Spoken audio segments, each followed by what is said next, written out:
Hi! Magandang araw mga kababayan. Kasama niyo po ngayon si Ka Eric sa ating video analysis at sa ating video talakayan. Sa puntong ito, pag-uusapan po natin itong inilabas ni Marcos Jr. na katawa-tawa at nakakagalit at the same time. Napahayag na binlockmail daw siya o sinubukang i-blackmail ni Saldico sa pamamagitan ng abogado nito. At sabi niya, ni Marcos, dinagdag pa niya, na hindi daw siya nakikipag-usap sa mga kriminal. Wow! Biglang naging kriminal si Saldico, ha? At ikaw ano? Kayo ni Martin Romualdez, kayo ang mga heroes. Matapos niyong gamitin sa sindikato at malawakang pandarambong at pangungulimbat sa kaban ng bayan at naging chief matador nyo si Saldico, naging chief executor nyo at bodigero at bankero sa bilyon-bilyon na pundong kinulimbat ninyo, hindi lamang sa flood control projects, kundi sa pangangatay sa budget na ginagawa mong sindikato kasama ni Romualdez. Ngayon tatawagin mo si Saldi na kriminal. Wow! Kung kriminal si Saldico, ano kayo ni Martin Romualdez? Magkakasama kayo sa pagsasagawa ng krimen na tinatawag na crime of the century. Ito po ang tinatawag na argumentum non sequitur. It does not follow na kung si Marcos ay nagmamaang-maangan at nagkukunwa-kunwari ang inosente sila ni Romualdez, ay tama ang kanyang sinasabi. Yan po ang argumentum non sequitur. It does not follow na kung siya ay presidente, ang lahat ng sasabihin niya kapanipaniwala. Kung titingnan natin ang sirkumstansya ng pagdudugtong at pag-uugnay ng mga pangyayari, mas kapanipaniwala si Saldico sapagkat he is talking and he is revealing details of information coming from his direct participation into the crimes. May mga detalye siyang binabanggit, no? Petsa, oras, pagkakataon, araw, lugar, amount, at mga tao. Mahirap po i-memorize ni Saldico yon kung yon ay ginawa niya lang sa pamamagitan ng artificial intelligence o sa kanyang guni-guni. And then, out of thin air, nagkaroon siya bigla ng script. Kaya nga ako, pag si Ka Eric ay nagsalita tungkol sa mga modus operandi ng CPP, NPA, NDF, kahit po madaling araw, hating gabi, kahit nakapikit ang mata ko, kaya ko pong i-memorize at isasalaysay ang aking buong karanasan, kaalaman sa CPP, NPA, NDF, sa modus operandi nila, sa mga personalidad na inabot ko, sa mga operations na nakapag-participate ako, at pati po sa doktrina at operational framework. Kaya ko pong sabihin yan paulit-ulit at memoryado ko because my knowledge and information that I possess ay nanggagaling sa direkta kong participation for more than 20 years, almost 21 years, sa CPP, NPA, NDF. Kaya po, memoryado at consistent ang mga pahayag ko. Ganyan po natin pwedeng sukatin si Saldico at si Bongbong Marcos Jr. Si Saldico, bagamat hindi niya sinasabi na at inaamin na siya ay kriminal, subalit alam natin na ang pagsasalaysay niya ay naglalahad ng kanyang direct criminal participation, thereby providing him a higher level of credibility and believability. Yung kapanipaniwala at may kredibilidad siya sa kanyang mga ikinukwento at isinasalaysay sapagkat nanggaling sa direktang kaalaman, direktang partisipasyon at personal na pakikipagbahagi sa malawakang criminal operations na pinamunuan at dinisenyo nila, ni Marcos, ni Romualdez at ni Saldico. Kumpara kay Bongbong Marcos Jr. na sinasabi niya na let's weigh in on the circumstantial correlation of events and mga revelations. Si Marcos, sinasabi niya na wala siyang alam na nangyayari sa flood control.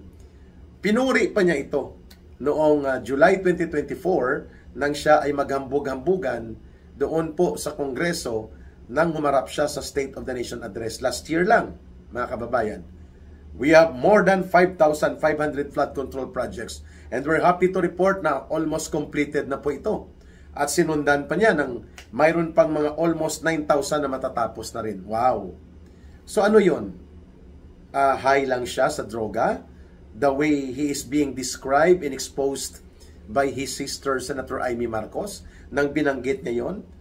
All of a sudden, nang bumaha ng tuloy-tuloy sa maraming pagkakataon affecting more than 10 million Filipinos in Metro Manila and around Central Luzon and Calabarzon, Cavite, Laguna, Batangas, Rizal area.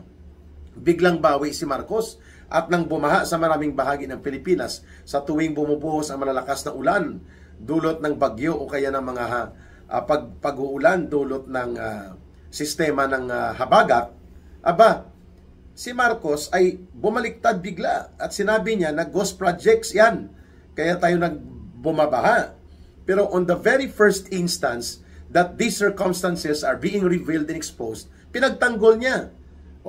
Di ibig sabihin, mas consistent si Saldico nang sinasabi niya na all along, there was never any intention seriously na magkaroon ng flood control projects. But rather, the flood control projects are so-called cover-up doon sa criminal insertions of billions of pesos na kukulimbatin at kukurakutin at dudurubuhin nila Marcos, Romualdez, syempre kasama si Saldico, at para maitago ito, may disenyo ng flood control projects.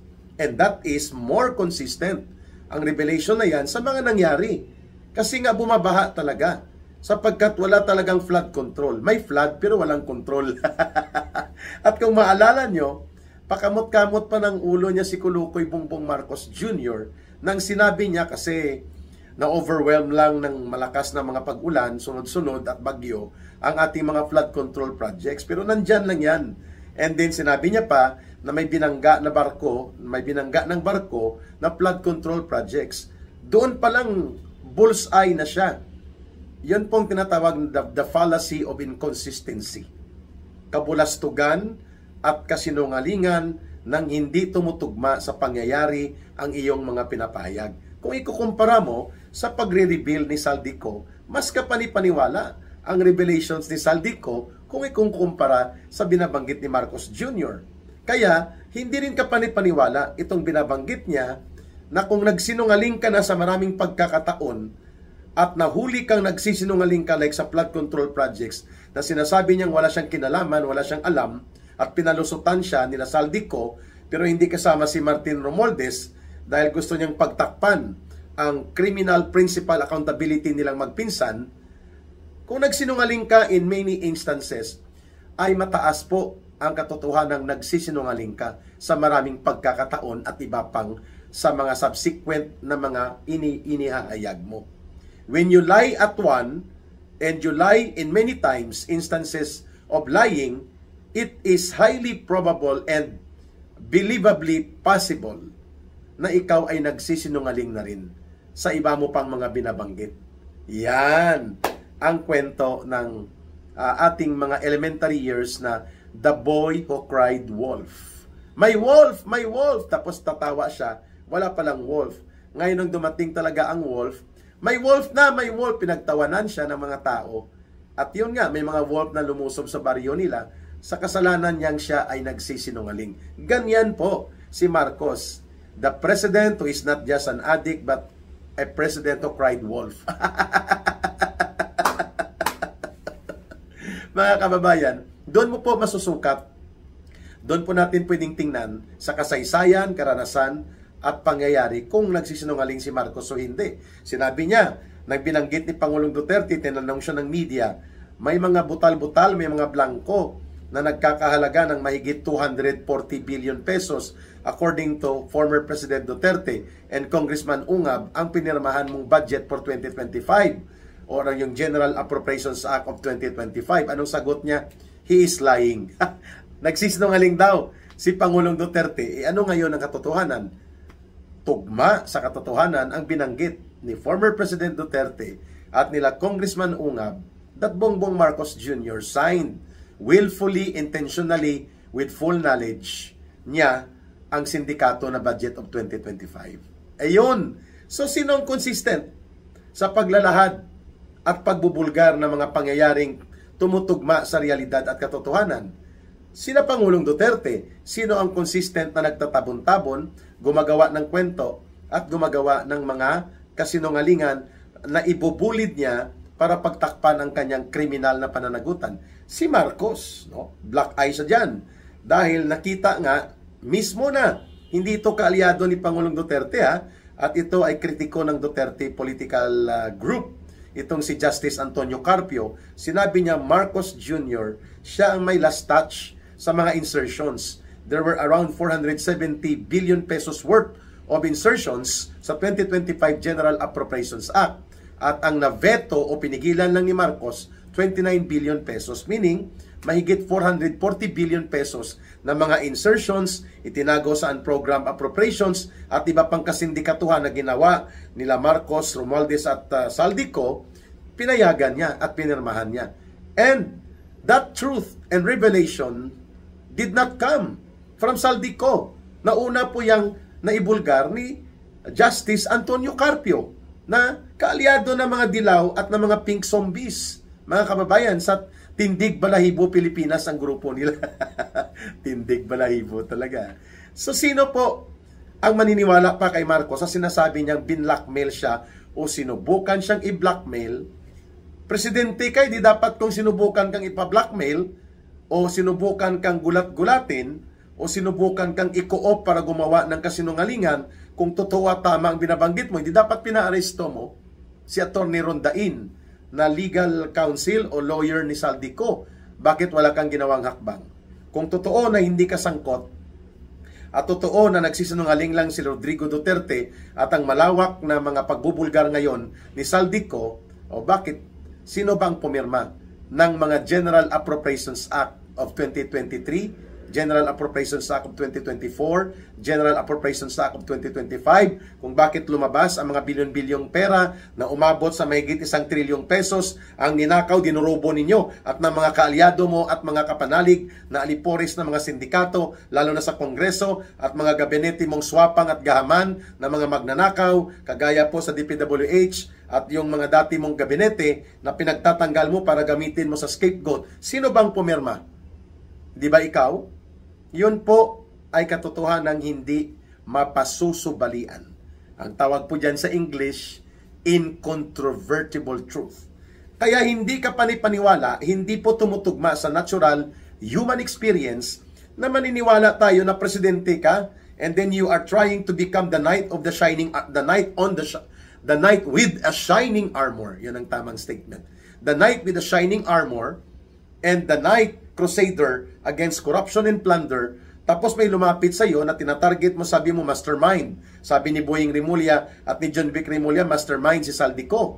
O ba't di mo pinahuli, pinakulong, pinaaresto, kinasuhan ang kanyang abogado na sinasabi mong they were trying to negotiate you and talk about you na huwag kansilahin ang passport ni Saldico at para hindi na siya magsalita at magbulgar ng mga nalalaman niya. If your story is consistently true at tumutugma sa mga pangyayari, o bakit wala doon ang kwento mong, ay, ipinahuli ko sa Presidential Security Command ko at pinadala ko na sa Camp Crame upang ito po ay in flagrante delicto, ay nanunuhol, nananakot sa isang presidente. O kung hindi man ikaw ang direktang tinakot o hindi ikaw ang direktang kinausap at ninegotiate for the so-called blackmail that you're exposing right now, why you did not pursue?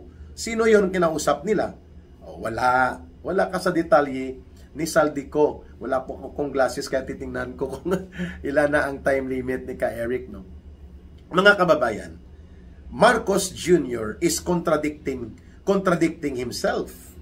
At ito po ay pagpapakita ng the fallacy of inconsistency and the fallacy of non sequitur. Hindi ko mo ikaw ay presidente at nagmamaang-maangan ka and you're acting to be like a crusader against corruption and plunder, maniniwala sa iyo ang mga tao because records, experience, at mga previous actions mo, karanasan at kasaysayan, nagpapakita na ikaw ay sinungaling.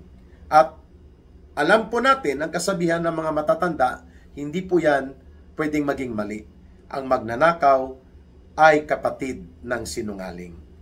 At ang mandarambong at adik ay kadalasan po nagiging magnanakaw at sinungaling. Ayun!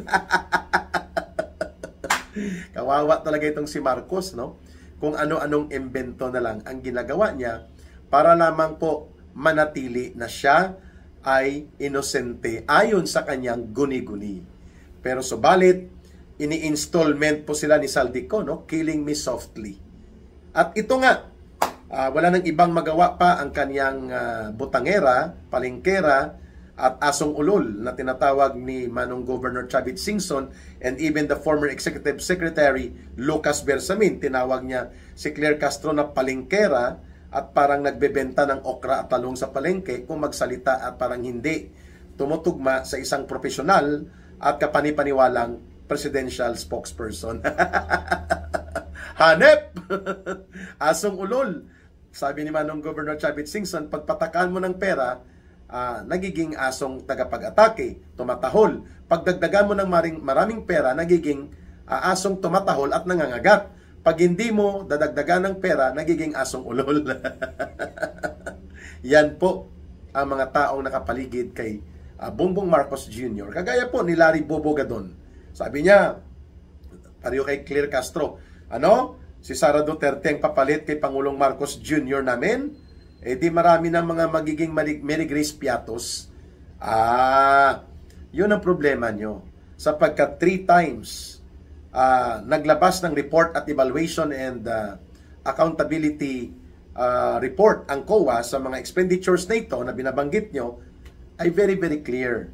Unmodified ang findings. Pag sinabing unmodified, walang anumang anomalya, kalokohan o katarantaduhan, complied according to Commission on Audit requirements of accounting and review. Ang sinasabi niyong Mary Grace Piatos funds, no? So wala na, desperate na talaga ito si Marcos. Ganon din po. Walang bumibenta, no? Tiniklop at binutata, no? Sinupalpal direkta ni former Comelec Commissioner Rowena Guanzon, ni Attorney Bing Guanzon, itong si John B. Crimulian, ang sinabi niya, the mastermind is clear, Saldico. Sabi ni Attorney Bing Guanzon, huwag mo kaming lukuhin. Ang taong bayan, hindi naniniwala. Walang kapangyarihan si Saldico, nakapareho kay Marcos at Romualdez para siya maging mastermind. Yun, direkta. Yung pagiging mastermind mo at ang pagiging sentrong salaring kriminal bilang pinuno ng sindikato nakabatay sa iyong otoridad, kapangyarihan at antas na iyong hinahawakan sa gobyerno if you are running a criminal syndicate type of government. So kung si Saldico ay congressman, party list, Committee on Appropriations, barkada ni Martin Romualdez at ni Marcos, pero ang kanyang existence, ang kanyang operation ay manggagaling mula doon sa proteksyon at otoridad na kinocover sa kanya ni Martin Romualdez at ni Marcos. Yun po ang more logical and credible na pagtingin sa mga bagay.